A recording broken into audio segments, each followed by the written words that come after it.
자, 마지막으로 알아봅시다. 이것을 알아봅시다. 이제 가만히 앉아서 우리 지구인들이 가만히 앉아서 삼체 함대가 지구로 오는 것을 기다릴 수 없잖아요. 그래서 지구 연합군들이 정찰 우주선을 보내기로 합니다. 삼체 함대로. 근데 현재 지구인들의 기술로는 우주선이 너무 느려요. 자, 그래서 삼체 함대가 이미 태양계에 도착하고 나서야 만나게 될 거예요. 정찰병을 보냈는데 삼체 함대가 태양계 내로 들어와서 이제 정찰이 성공을 하는 거죠. 그러면 안 되잖아요. 그래서 빨리 보내기 위해서 어떤 아이디어를 내냐면은 핵폭탄 연쇄 추진 아이디어를 내요. 핵폭탄을 우주 가속 구간에서 연쇄적으로 폭발을 시켜가지고 뽕뽕뽕뽕뽕 여기서 폭발을 시키는 거예요. 그리고 이제 우주선을 이 연쇄 폭발의 힘으로 가속을 내가지고 엄청난 속도로 날리는 거죠. 엄청난 아이디어죠. 자, 그런데 놀랍게도 이게 소설 속 SF적인 요소가 아니라 이 핵폭탄 추진 아이디어가 실제로 존재했던 프로젝트입니다. 1950년대와 60년대에 미국에서 진행되었던 오리온 프로젝트라는 내용이었어요. 소설처럼 핵폭탄을 연속적으로 폭발을 시켜가지고 그 충격파로 우주선을 추진하는 그런 방식입니다. 자, 그런데 아쉽게도 좀 아쉽죠. 1963년에 대기 중 핵실험 금지 조약이 체결이 되면서 프로젝트가 중단이 돼요. 그러니까 사람들이 연구를 위해서 핵폭탄을 터뜨려야 한다는 것을 납득할 리가 없잖아요. 그쵸? 우리 이거 연구할 거니까 핵폭탄 좀 터뜨릴게요 이런 거 받아들일 리가 없잖아요. 그렇다고 처음부터 이거를 우주에 가가지고 핵폭탄 실험을 하기에는 돈이 너무 많이 드니까 이제 프로젝트가 중단을 한 거죠. 소설에서처럼 외계인이 침략하는 그런 극단의 상황이 발생하지 않으면은 진행하기가 어려운 그런 연구입니다. 사실 어떻게 보면은 이 프로젝트가 처음 시작이 되었다는 것 자체도 조금 놀라운 일이에요. 그 당시에는 아직 핵폭탄에 대한 이런 공포와 반감이 싹트기 전이어가지고 가능했지 않나 그렇게 싶습니다. 자, 얘기한 김에 그러면 다른 우주 추진 방식도 한번 얘기를 해보죠. 1968년에 프리먼 다이슨이라는 과학자가 핵융합 폭탄을 이용한 추진 방식을 발표를 합니다. 지름 20km의 반구형 완충장치 뒤에 이게 반구형 완충장치가 이제 막 말이 꼬이네요. 하도 오래 얘기했더니 반구형 완충장치가 지름 20km 정도 되는데 여기 뒤에 핵융합 폭탄을 이렇게 터뜨리고 그 반발력으로 추진하는 그런 방식이죠.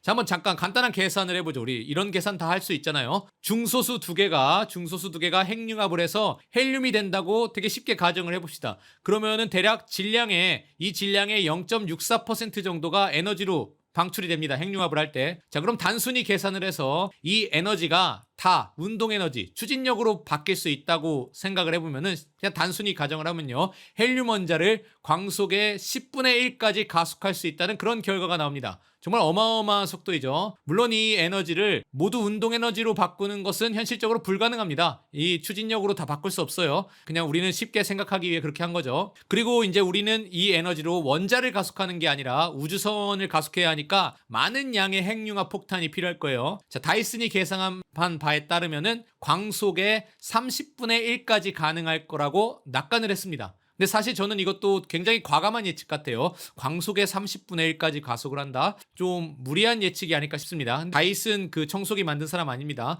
다이슨의 예측에 따르면은 30분의 1까지 가능할 것 같다. 그리고 아마 22세기 후반 인류가 이 핵융합 추진 방식을 사용을 할 거다. 이렇게 예측을 했어요. 그럼 이제 한 150년 정도 남은 거죠. 150년 후에는 우리가 이 핵융합 추진을 이용해서 우주를 날아다닐 거다. 광속의 30분의 1로. 초창기 그 출발한 삼체 함대가 광속의 1%였죠. 아마 이런 핵융합 폭탄 방식을 써서 가속을 하지 않았을까? 그런 예측이 됩니다. 자, 그런데 광속의 1%, 10%? 이 정도 속도로는요, 여러분, 우리가 은하를 서로 은하간 여행을 할 수가 없습니다. 다른 은하 이렇게 막 여행 다닐 수 없어요. 기껏해야 정말 많이 쳐져봤자 태양계를 빠져나가는 그런 정도예요. 정말 많이 쳐져봤다 우리 아까 가장 가까운 항성계 그 삼체인들 사는데 놀러갈 정도입니다. 그래서 어떤 아이디어를 제가 한번 찾아봤냐면요, 은하간 여행을 할 수 있는 아이디어가 없나 찾아봤더니 노벨 물리학 수상자예요. 그리고 인터스텔라 자문을 맡았던 킵손이죠.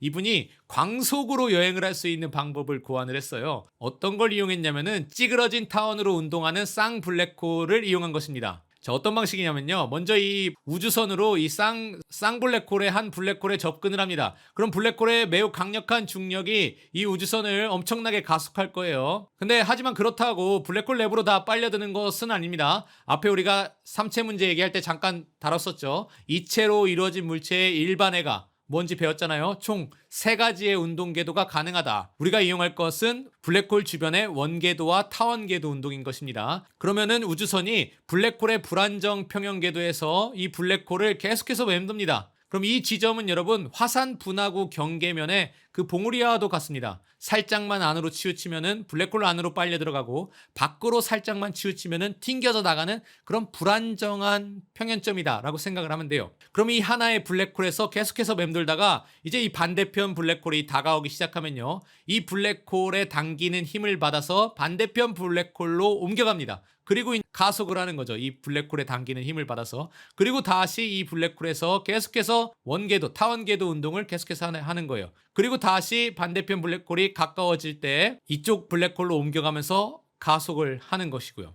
그러니까 쉽게 얘기하면은 블랙홀이 서로 멀어질 때는 어떤 하나의 블랙홀에서 타원궤도 운동을 계속하는 거고 가까워질 때는 블랙홀로 옮겨가면서 가속을 하는 겁니다. 그럼 이 우주선이 광속에 가까운 속도를 얻을 수 있다고 해요. 깁슨의 계산에 따르면은. 그럼 우리가 이런 광속에 가까운 원하는 속력을 얻으면은 목표하는 은하를 향해서 이제 발사하는 거죠. 한 가지 사소한 문제가 있다면은 발사를 하긴 했는데 이제 목표한 은하에 가서 감속을 하려면요, 여러분 그 은하에서 이 똑같은 이 쌍 블랙홀을 찾아야 한답니다. 조금 되게 사소한 문제죠. 있겠죠. 그 은하에 이 찌그러진 타원 궤도를 갖고 있는 쌍 블랙홀을 찾아야지만 감속을 할 수 있다. 또 한 가지 사소한 문제라면은 광속에 가까운 속도로 운동을 하면은 시간 팽창 때문에 지구의 시간은 아마 몇십억 년 이렇게 지나갈 거예요. 그래서 한번 가면은 돌아올 생각은 하지 말아야 합니다. 그래도 굉장히 생각만으로 설레는 일이죠. 그것보다는 이게 나을 것 같아요. 탐체 소설에서 후반에 광속을 초월하는 우주 추진 방법이 나와요. 광속을 이번엔 무려 여러분 추진합니다.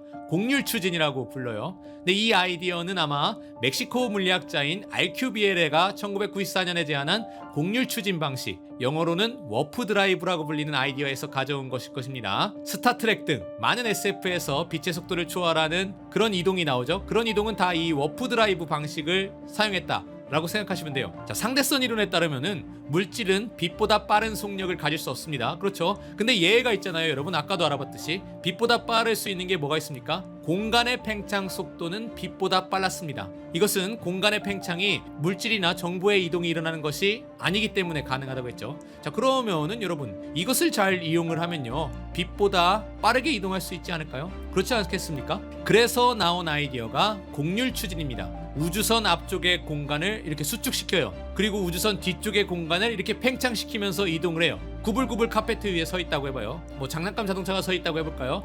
앞쪽의 카페트를 구불구불 더 수축시켜서 짧게 만들고 뒤쪽의 카페트를 쭉 늘려서 미는 것이죠. 자, 그러면은 공간의 그런 일정한 거품 안에서 안정적으로 우주선은 위치하면서 공간이 얘는 압축하고 얘는 팽창하니까 빛의 속도를 넘어서는 그런 속도로 목적지에 도달할 수 있다고 합니다. 그 아이디어가 바로 워프 드라이브예요. 곡률 추진, 우리말로는 곡률 추진. 전 개인적으로 곡률 추진이라는 게 굉장히 멋있더라고요. 자, 그런데 이것을 위해서는 여러분 음의 에너지와 양의 에너지가 필요해요. 양의 에너지는 공간을 이렇게 수축시키는 데 쓰이는 에너지고요. 음의 에너지는 공간을 팽창시키는 데 쓰이는 에너지입니다. 둘 다 실제로 있는 에너지입니다.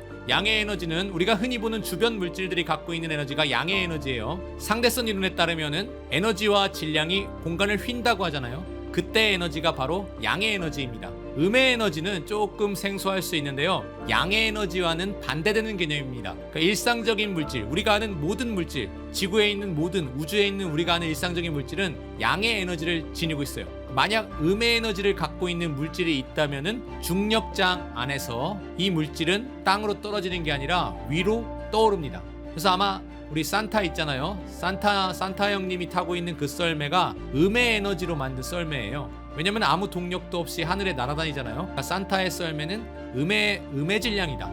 농담이고요. 자, 근데 이 음의 에너지라는 게 허구의 이야기 같지만 실제로 실험실에서 발견이 됐습니다. 카시미르 이펙트, 캐시미어 효과라고 부르는데요. 진공에서 얇은 금속판 두 개를 일정 거리로 가까이 하면은 이 양자역학에 따르면은 이 가상입자들이 양자 요동이라는 걸 해요.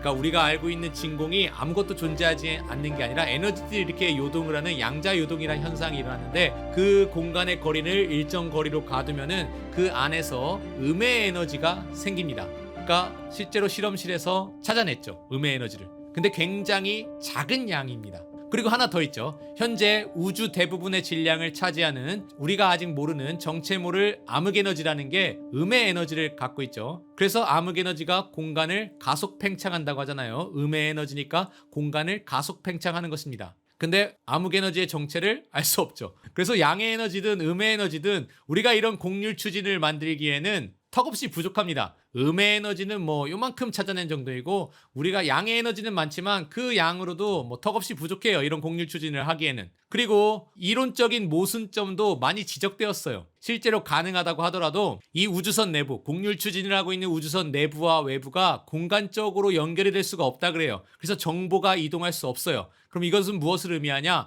우주선 안에 사람이 이 우주선을 조종을 한다거나 목적지에 나오거나 그렇게 할 수가 없다는 거죠. 그래서 또 이것을 위해서 어떤 아이디어를 또 제시를 하냐면요. 그래? 우주선 안에 있는 사람이 공간적으로 단절이 된다고? 그럼 우주선 안에 있는 사람을 안 쓰면 되잖아? 이러면서 어떻게 생각을 하냐면은 이 워프 드라이브 우주선을 우주 공간에 철도처럼 이렇게 까는 겁니다. 그래서 철도처럼 이렇게 깔아놓고 그 철도를 밟고서 다른 우주선이 이 왜곡된 공간을 밟고서 이동하면서 초강속으로 이동한다. 이런 아이디어가 또 나왔어요. 그러니까 굉장히 놀랍죠. 근데 이게 농담이 아니라 실제 과학자들이 여러분 연구하는 내용들입니다. 심지어 나사에서는요 현재 이 워프 드라이브를 이론적으로 연구를 하고 있어요. 나사에서 연구 중인 추진 방식 중 하나예요. 물론 이론적으로 연구하고 있지만요. 우리는 과학자들이 되게 따분하고 머리 아픈 그런 연구만 할 거라고 생각하는데 알고 보면은 자기들끼리 굉장히 재밌는 거 많이 하고 있죠. 솔직히 학문의 가장 최신 연구들은 어떤 게 소설이고 어떤 게 과학 연구일지 잘 구분이 안 됩니다. 과학은 역시 여러분 재밌습니다.